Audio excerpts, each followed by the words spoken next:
et bienvenue et bonjour Général Friedling. Bonjour, monsieur. Merci d'être avec nous. La guerre Ukraine-Russie continue et parfois s'amplifie. Il y a une partie qui est invisible, on va voir laquelle, et une partie qui est visible, les destructions, les mouvements de chars ou de canons. Mais en fait, si j'ai bien compris, la guerre a commencé avant le 24 février et dans l'espace. Absolument. La guerre a commencé dans l'espace et je voudrais même revenir un petit peu avant le début des opérations terrestres qui ont commencé le 24 février. Je voudrais vous rappeler cet événement qui est passé, non pas inaperçu, mais on n'a pas vraiment fait le lien avec les opérations en Ukraine. Il s'agit du tir d'un missile anti-satellite le 15 novembre 2021, donc 3 mois avant le début des opérations. Et ce tir est un message stratégique très très fort, adressé par la Russie à la communauté internationale, qui est « nous avons des capacités pour détruire vos satellites et vos capacités spatiales ». Alors c'était à quelques centaines de kilomètres au-dessus de la surface du globe. C'était un satellite russe, donc c'était une cible sur laquelle ils ont tiré pour démontrer qu'ils avaient cette capacité. C'est un message très fort, 3 mois avant le début des opérations. Et c'est aussi un message qui est que nous sommes prêts à utiliser de telles capacités, le moment venu, pour rétablir une forme d'équilibre entre l'avantage que vous avez dans l'espace, vous les nations occidentales, et nous la Russie. C'est-à-dire qu'avant les opérations au sol, Poutine a aussi ordonné des cyberattaques, je ne sais pas avec quel effet, mais des agressions de cybersécurité vont commencer aujourd'hui à annoncer l'offensive militaire conventionnelle. Il nous envoie des signes d'abord. Absolument. En fait, ce que ce conflit a démontré, c'est ce que nous savions déjà, c'est-à-dire que les opérations militaires, elles s'étendent dans tous les milieux et dans tous les champs, à la fois dans le milieu terrestre, aérien et naval, ce qu'on sait traditionnellement, mais elles commencent sans doute avant même les opérations dans les autres milieux, par des opérations dans le cyber et dans l'espace. Et c'est ce qui s'est passé en Ukraine. Dans la nuit du 23 au 24 février, il y a eu une attaque massive cyber à l'encontre du réseau Viasat opéré par un opérateur Kassat pour le compte de Telsat, qui était utilisé par les autorités gouvernementales ukrainiennes et par les militaires ukrainiens, donc sur le territoire ukrainien. Et cette attaque a fonctionné, puisqu'il y a des milliers de terminaux qui ont été neutralisés dans la zone de l'Ukraine, et ça a précédé de quelques heures. Et donc ce qu'on voit bien, c'est que les opérations militaires aujourd'hui commencent d'abord dans le milieu cyber et dans le milieu spatial. C'est donc le début d'un nouveau risque. C'est la concrétisation, je veux dire, c'est la démonstration concrète de ce que nous avions déjà identifié en 2019 lors de la publication de notre stratégie nationale qui avait été demandée par le président de la République. On sait aujourd'hui que les opérations qui ont lieu sur la Terre ont des répercussions, non seulement des répercussions, mais commencent avant même dans les autres milieux cyber et espace. C'est-à-dire qu'il faut être préparé et prévenu. Mais à qui ou à quoi les satellites américains ont servi? À quoi ils ont servi pendant cette guerre? Et en quoi l'armée ukrainienne elle-même de Zelensky a été aidée? Alors ce que ce conflit a également montré, c'est l'importance de l'espace. C'est-à-dire que non seulement ça commence dans le cyber et dans l'espace, mais l'espace est omniprésent. Et il y a une forme de paradoxe, parce qu'on ne voit pas sur les écrans de télévision, les satellites, on ne voit pas les effets de l'espace. On ne sait même pas que ça existe. On ne sait même pas que ça existe. On voit des chars, on voit des canons, on voit des hommes qui combattent dans les rues, on voit des bâtiments détruits. On ne voit pas ce que fait l'espace. Or, dans ce conflit, l'espace a été omniprésent dès le début. On constate des brouillages massifs dans toute la zone du conflit et jusqu'à la Baltique des signaux GPS. En permanence. En permanence, pour empêcher qui ont des répercussions d'ailleurs sur les activités civiles, aéronautiques notamment. On a bien vu l'importance de l'imagerie spatiale. On a tous vu sur les écrans de télévision pendant les débuts du conflit notamment, toutes les images prises par satellite de ces colonnes de chars russes. Images d'ailleurs qui étaient prises par des opérateurs privés. Et donc ces images qui ont servi non seulement à informer le gouvernement ukrainien et les armées ukrainiennes, mais également la communauté internationale du déroulement des opérations. Et on a vu également l'importance des télécommunications spatiales, puisque tout le monde a en tête l'appui que Elon Musk a fourni au gouvernement ukrainien et aux armées. C'est-à-dire que les privés entrent, dans certains cas, ils renforcent ou ils gênent les États. Alors ça, c'est un autre élément extrêmement fort, d'enseignement extrêmement fort de ce conflit, c'est l'importance des acteurs privés dans la fourniture de capacités de moyens spatiaux. Général, est-ce que du sol, on voit les mouvements des satellites, on les voit se rapprocher, on les voit se menacer, parfois se neutraliser?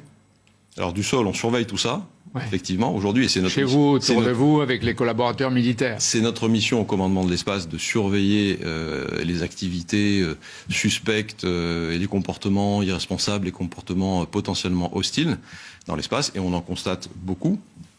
On a vu l'émergence de ces nouvelles menaces dans l'espace depuis quelques années, et les démonstrations, les montées en puissance de ces menaces est une réalité, ça augmente tous les jours, et on le voit. Mais quand vous voyez des satellites se rapprocher, même à grande distance, qu'est-ce que vous pouvez faire pour alerter ou les Russes et les Chinois qui ne doivent pas trop s'aventurer?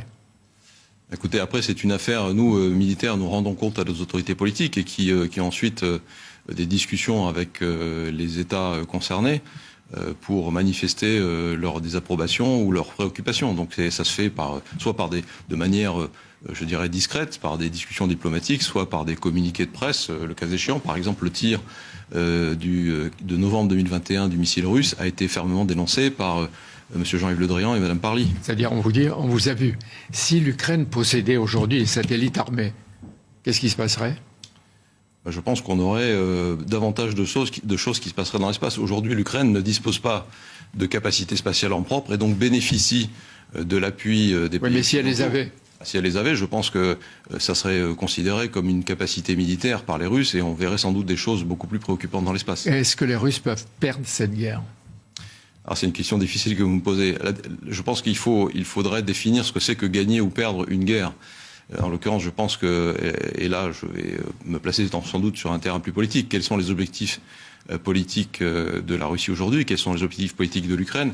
Je pense que la Russie va renoncer sans doute à ses objectifs initiaux qui étaient l'annexion totale de l'Ukraine. Ils ne sont pas à Kiev, le gouvernement ukrainien est toujours en place, c'est une forme de victoire politique. Sur le terrain militaire, c'est une autre histoire. Les provinces du Donbass sont en train d'être conquises par la Russie. Et donc, on va sans doute arriver à une forme de statu quo.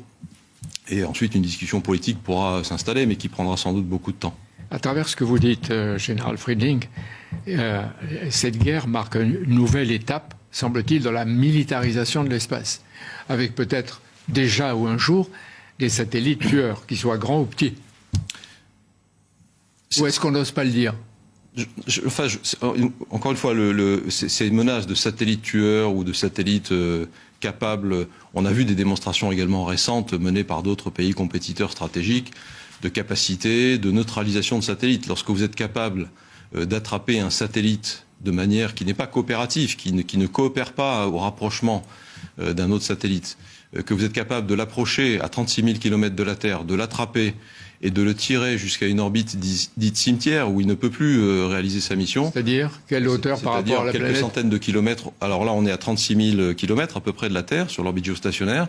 Et lorsque vous attrapez un satellite sur cette orbite-là et que vous le tirez, en quelque sorte, vous le remorquez en quelque sorte jusqu'à l'orbite cimetière, eh bien vous le neutralisez et c'est une forme de... Et il y a beaucoup de satellites dans le cimetière?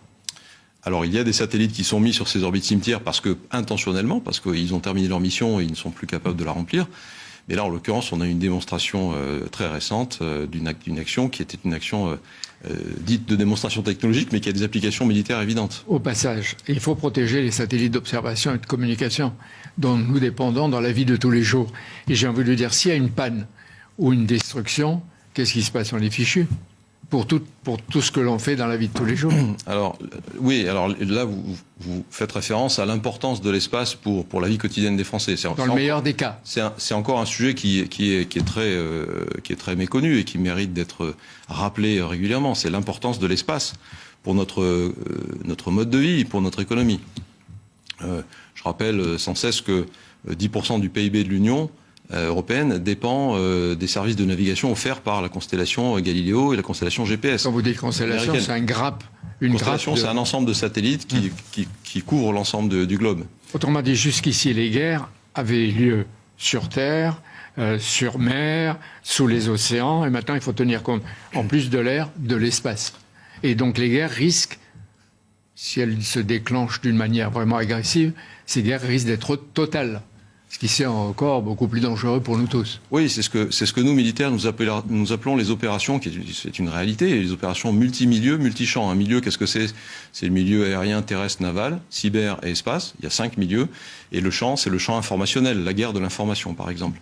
Et vous savez, à ce sujet, le président de la République a eu des mots très forts lors de la réunion ministérielle de l'espace en février à Toulouse, où il a dit la chose suivante: sans maîtrise de l'espace, il n'y a pas de maîtrise de notre souveraineté et il n'y a pas de maîtrise de notre capacité militaire. Oui, mais est-ce qu'on a les moyens, les sommes, justement pour cette souveraineté militaire, spatiale, stratégique de la France, aujourd'hui? Alors, vous savez du cinéma. Vous savez que la présidence française de l'Union européenne a été placée sous le signe de la souveraineté européenne. Et lorsque le président a prononcé cette phrase, il s'inscrivait pleinement dans cette logique-là, souveraineté européenne. Et la souveraineté de la France et l'impulsion que la France a donnée dans ce domaine s'inscrit pleinement dans cette logique-là. Je lis qu'en février va avoir lieu à Paris des assises dites du New Space. D'abord, qu'est-ce que c'est et qui ça concerne? Alors, les assises du New Space, c'est le 7 et 8 février à la Station F à Paris. Hein, Station F qui est un lieu emblématique, vous le savez, de l'innovation, des start-up. Et alors, qu'est-ce que c'est que le New Space? Le New Space, c'est ce phénomène alors, il n'y a pas de old space et de new space, mais c'est un mot qui vient des États-Unis pour décrire l'émergence de nouveaux acteurs dans le domaine spatial, des acteurs qu'on appelle communément les start-up, mais qui peuvent être aussi des petites entreprises et qui deviennent des acteurs extrêmement importants et qui favorisent l'innovation. Alors tout le monde participe au New Space, nos acteurs industriels traditionnels, et nous en avons de magnifiques en France, hein, Thales, Airbus. Mais pour les start-up, est-ce que c'est une économie rentable à terme? Ben ça, c'est une grande question. On pense qu'aujourd'hui, vous savez, l'espace vit un bouleversement extraordinaire. L'espace entre dans une nouvelle ère. Et donc, vous avez l'exploration spatiale qui prend une nouvelle dimension, le tourisme spatial, l'exploitation des corps célestes, des ressources minières. Tous ces secteurs d'activité vont générer des revenus. Il y a un marché de la surveillance de l'espace qui est en train d'émerger. Et donc, il y a des potentialités extraordinaires. L'espace est aussi un driver extraordinaire pour la technologie. Les technologies qui sont dérivées pour l'espace, qui sont déployées pour l'espace, servent aussi à nos applications terrestres. Dans quelques jours, jeudi 30 juin, vous allez quitter vos fonctions, vous allez quitter l'armée, à laquelle vous avez sans doute consacré des années et des années. Combien? 36 ans. 36 ans. Oui. D'abord pilote de chasse. Oui. Alors j'ai eu le bonheur de servir 36 ans dans l'armée de l'air et de l'espace. J'en suis extrêmement honoré, très fier. Ça m'a donné beaucoup de satisfaction, beaucoup de joie. Et j'ai aujourd'hui choisi d'avoir une deuxième vie. Je vais continuer à servir, bien sûr, mon pays et mes concitoyens, mais vous continuez pour tout ce que vous connaissez, votre expérience dans l'espace, ou vous allez faire autre chose? Non, je vais essayer de mettre mon énergie et mes compétences au service de l'espace et de sujets à fort enjeu technologique. Et dans le domaine technologique et économique et de l'espace. À partir de ce matin, CNews va suivre les débats intéressants de la Cité de la Réussite à la Sorbonne et au Panthéon. Et je sais que demain, vous allez intervenir sur le thème, en deux mots, l'homme, l'espace, le temps. Est-ce que l'espace est une limite ou est-ce que l'espace est sans limite? Écoutez, je crois qu'il faut venir demain à la Cité de la Réussite pour écouter ce que nous aurons à dire. Mais en deux mots. Un plateau extraordinairement intéressant. Et alors écoutez, c'était une vraie question.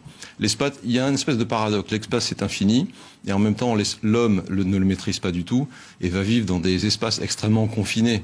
Des capsules spatiales, des bases lunaires, des modules spatiaux. Et donc, vous voyez, ne serait-ce que ça. Et quand on met là-dessus la dimension temporelle, le temps, et là, vous êtes dans une forme de vertige qui est extrêmement intéressant sur le plan technique et sur le plan philosophique. Mais on en reparlera peut-être un jour plus tranquillement et plus longuement. En tout cas, merci, Général Finding. Et à partir de jeudi, j'ai l'impression que beaucoup vont consulter et écouter Michel Friedling. Bienvenue, merci d'être venu. Merci à vous. Merci.